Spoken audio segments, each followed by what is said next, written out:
Katatapos lang ng project, meron na naman. You're gonna be busy again. Katatapos lang ng project. 2 more projects. Oh, wait. 2 more successful projects.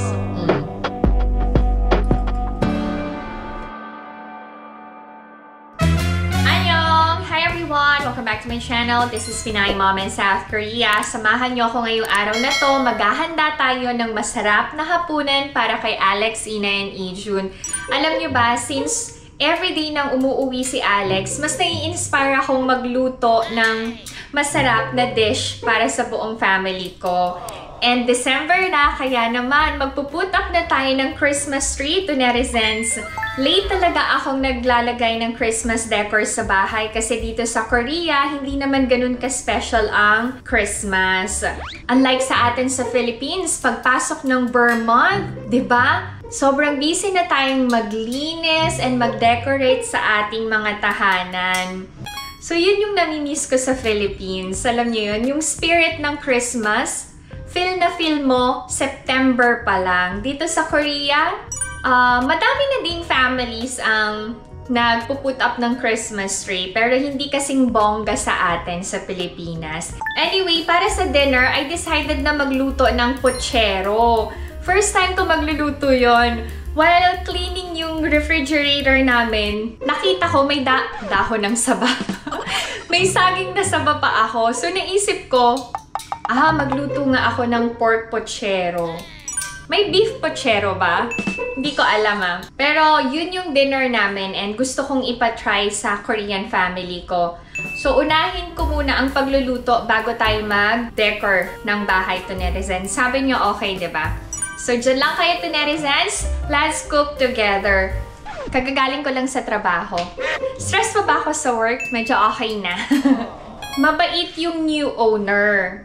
Yung manager lang talaga yung ko. Hindi ko ganun ka palagayan ng loob. Anyway, let's not talk about work. Nasa bahay na ako. Ayokong ma-stress. Ito yung pork na binili ko. Gayatin natin yan.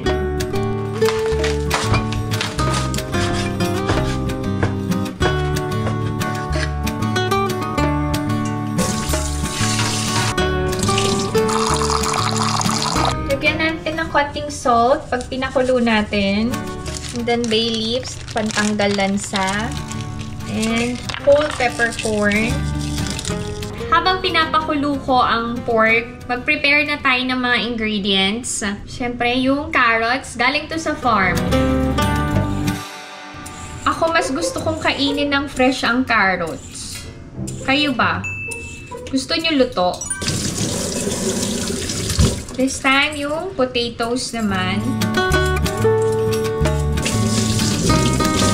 May red onions ba dito sa Korea? Yes, meron naman. Pero bihira kaming gumamit. Usually, yung white onions ang ginagamit namin sa pagluluto. And sa paggawa ng side dishes. Ang mga Koreans, kinakain ng fresh ang onions. Ang aking saging na saba ay frozen. Ay, maya-maya natin mahihiwalay ito to netizens. Mamaya na. Set aside ko muna to. Slice na tayo ng ating mga ingredients. First ay ang tomatoes. Cherry tomatoes lang ang available. So, kung ano yung meron sa bahay, yun yung gagamitin ko. Mahal din na kasi ang mga bilihin dito sa Korea since taglamig na. Limited ang supplies. Kaya mataas ang presyo. Gayatin na din natin ang aking frozen na sitaw. Originally, Baguio beans ang nilalagay. Pero hindi available ang Baguio beans, kaya yung sitaw na lang. Pwede naman siguro, no? Kakulay naman niya at saka medyo similar sila ng itsura. Isang family lang din naman sila, beans. Carry na to. Ang swerte nyo nga dyan sa Pilipinos, yung mga gulay na kailangan nyo sa pagluluto ng Philippine food, nandyan lang. Kami, dito sa Korea, napakamahal. Okay. Konti lang. Tapos ang ating sibuyas, carrots, potatoes, then yung cabbage. Ito na yung saba. Frozen to eh. Sana masarap yung luto ko, no? Pero magaling na ako magluto to, netizens. Naku-convince ko na ba kayo na malaki yung improvement ko when it comes to cooking? I think so. We're gonna start cooking now to, netizens. Fry muna natin ang carrots, potatoes, and yung saging na saba.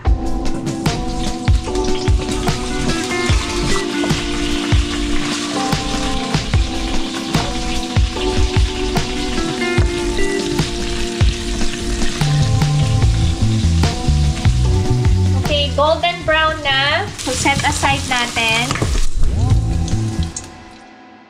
Mag-saute na tayo ng garlic, onions, and tomato. Pwede na nating ilagay ang pork. Okay, timplahan natin ng fish sauce, brown pepper, and tomato paste. Pwede na nating ilagay yung broth.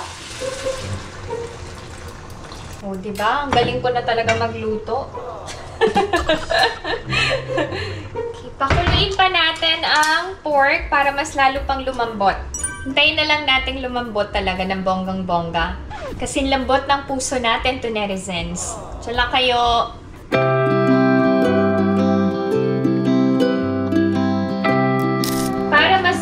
Lagyan natin ng pork cube. Pinapalambot ko pa yung pork. So, ang gagawin ko is i-pepper-serve ko yung sayote na galing kay Manong Ronnie and Ate Reggie. Makamanong eh, no? Makamanong ako kay Ronnie eh, magkaedad kami. Mega shout out, Ron and Ate Reggie. I miss you too.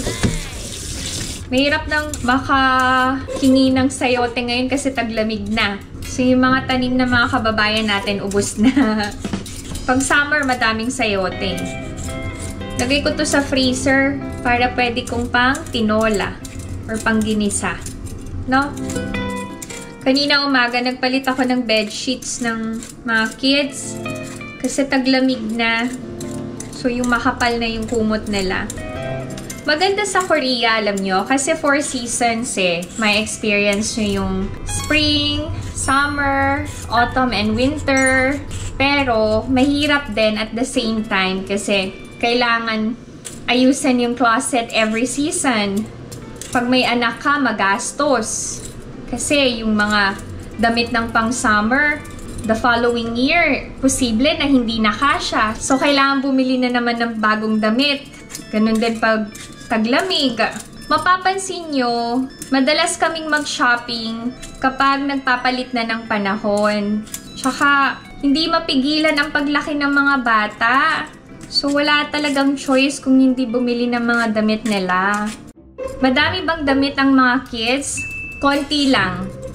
Pero branded yung mga binibili namin. Kahit pa ulit-ulit yan, walang problema. Kasi isang season na lang nila magagamit eh. Pero kahit pa ulit-ulit, maalaga ako sa damit and sa gamit namin. Lalo na yung mga pang-alis.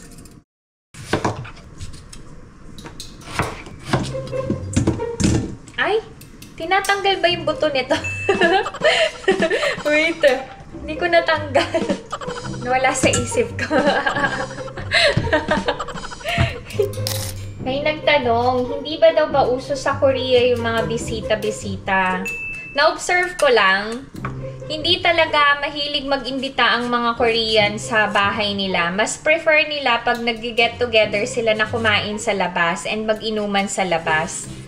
Kasi, bawal maingay sa apartment. So, bilang respeto sa kapitbahay and maiwasan yung reklamo from kapitbahay, hindi uso yung bisita sa bahay. Pero may mga nag-iimbita. Hindi lang nagtatagal. Lalabas din yan. Lalo na kapag may housewarming, mga birthday ng anak, yan. Limited lang yung oras na pagbisita. Tsaka ang mga Koreans kasi sobrang busy nila. Kaya bihira yung mga dadalaw sila sa mga kaibigan, kamag-anak, ganyan. Kahit may okasyon. Ang dami din oh. Thank you so much talaga sa aking good friends. Napakabait ng mag-asawa na yun sa akin eh. Okay, done ang sayote. Thank you, Lord. Dami din. Talaga, nakakatuwa. This time naman, yung frozen sitaw. Ito yun, oh. Sobrang blessed talaga ako to have friends na generous pagdating sa mga tanim nila. Itong sitaw din, galing sa aking kaibigan. Mega shout out. Mahirap na din makabili ng sitaw ngayon kasi taglamig na. Preserve ko to. Pang sigang, pang pakbet. Nilagay ko lang sa container and i-freezer ko to.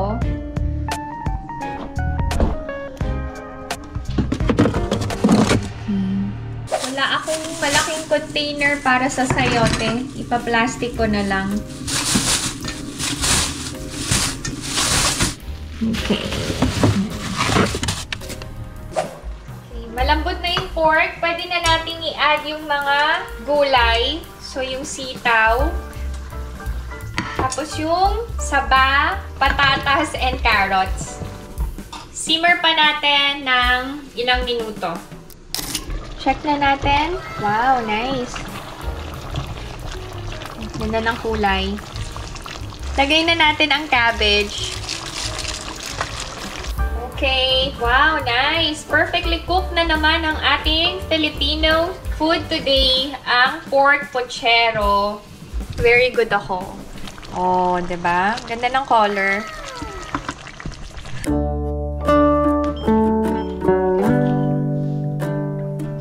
Nilabas ko na ang aming Christmas tree. Yes, green ang aming Christmas tree this year. Tapos na naman tayong magluto. Yung sala naman ng ating asikasuhin.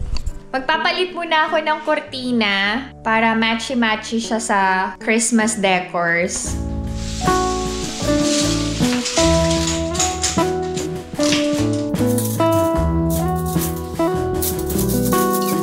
Kayo, anong motif nyo for this year? Di ba uso sa atin yun? Parang this year, color blue, tapos green, red, white, silver, gold, pink. Sobrang nakakamiss magpasko sa Pilipinas talaga. Bakit hindi kami nakakapagpasko sa Pilipinas? Kasi conflict sa schedule ng mga bata. Alam niyo yung after New Year pa yung winter break nila. Eh si Alex, ayaw niya na nag-a-absent ang mga bata. Kasi alam niyo ba, sabi lang ni Omoni, si Alex never daw umabsent sa klase, as in. So laging may award si Alex nung estudyante siya, perfect attendance. Kahit daw may sakit si Alex, pumapasok pa rin. So, siguro gusto niya laging perfect attendance din yung mga anak niya. Pero nung nagka-pneumonia si Ijun, wala namang choice, kundi magpahinga talaga. Pero yun, hindi considered as absent. Nagre-request nga ako kay Alex na pagbigyan kami ng mga kids na magstay sa Philippines kahit 1 year lang. Ayaw niya talaga to netizens. Sabi ko sa Philippines na lang mag-aral yung mga bata kahit 1 taon lang. Saka na lang daw. So humiling ako. 1 buwan, buong winter break. Sabi niya masyadong matagal.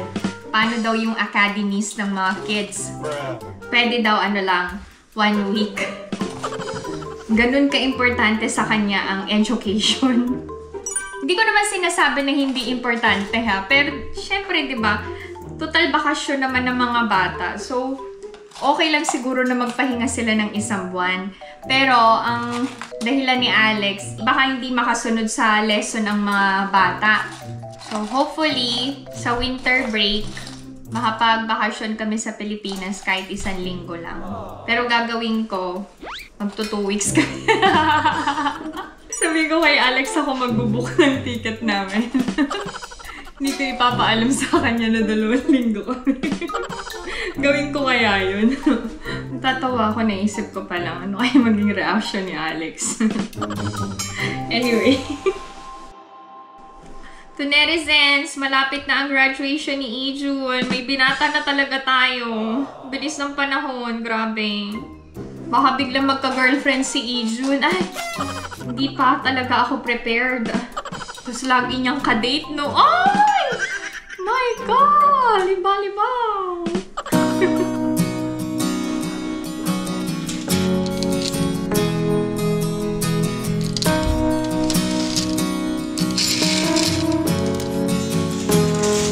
Red ang color ng cortina ngayon. So, aayusin na natin ang Christmas tree. Spread muna natin.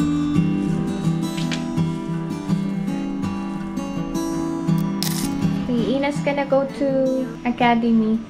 Bye-bye. Okay, na-spread na ang tray. Ba't ganun? Parang di sila pantay. Pero carry na yan. Our Christmas tree is going to be very simple lang. Wala masyadong decors na isasabit. Wala din masyadong ililigpit. Hoy! Magka-rhyme yun, ah.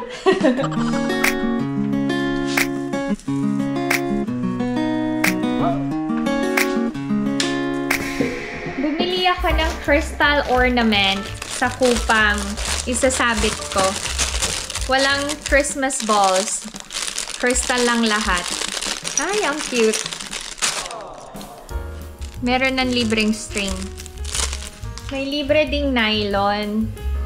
Nice. Ta-dang! Ang cute to netizens. So, ito na yung mga ornaments. Crystal. Ay, ang cute.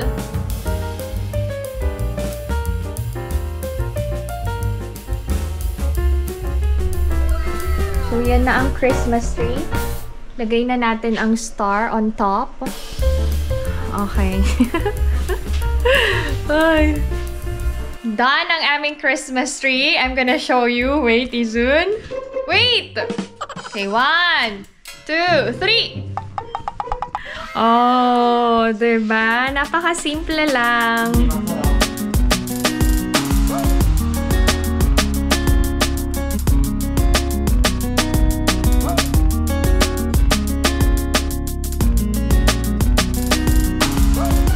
Iba talaga ang nagagawa ng Christmas tree sa bahay, no?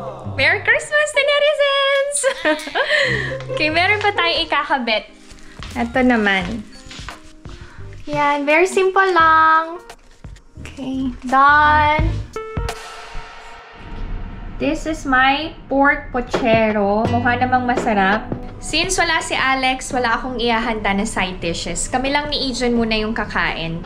Pauwi na din daw siya. Si Ina late naman siya palagi umuuwi. Kain tayo, gutom na ako. Konti lang kakainin ko. Gabi na eh. Uy! Dumating na si Alex. Wait, hintayin ko na nga lang. May notification kasi pag dumating yung sasakyan. Maganda ako ng side dishes. Dito na si Alex, makakasabay namin siya. So, this is our dinner. Si Ina nag-bake. Mamaya, try natin. Hi! Let's have dinner! Sana magustuhan nila ang pochero!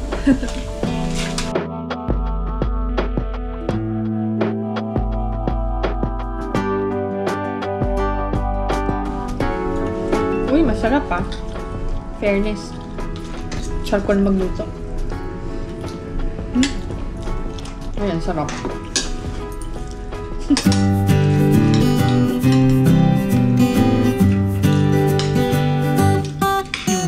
Walang reklamo, lahat kinakain na.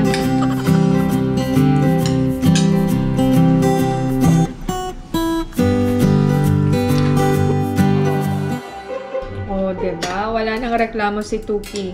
만원 kinakain niya na. 이거 사면 돼. May bago na naman siyang project. Okay. Katawa, bibili ng notebook si Ijun. Katatapos lang ng project, meron na naman. You're gonna be busy again. Katatapos lang ng project. 2 more projects. Oh, wait. 2 more successful projects. Tubig naman yung ininom ko pero parang lasang soju. Meron pang natirang blueberry tapioca. Let's eat this. Sayang naman na.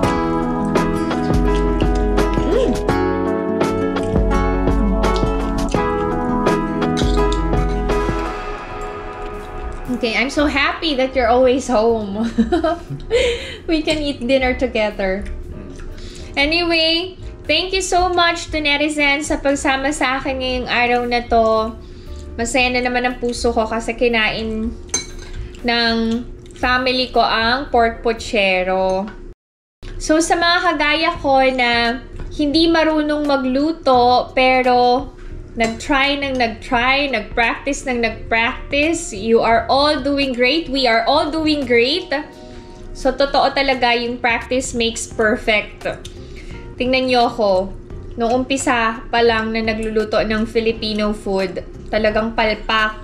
Sa mga matagal ko ng subscribers, alam yan, and nasubaybayan talaga ang journey ko sa pagluluto ng Filipino food. And nasubaybayan nyo din kung paano kainin and tanggapin ng Korean family ko ang mga niluluto ko, 'di ba? So, yun lang. There's always a room for improvement. So, keep practicing. Okay, come. Let's say goodbye now. Okay. Okay. Nakabili na siya ng Okay. So, if you enjoyed watching this video and new to my channel, please consider subscribing, like, and share. Okay. Stay safe, everyone. Bye. Say bye-bye. Bye!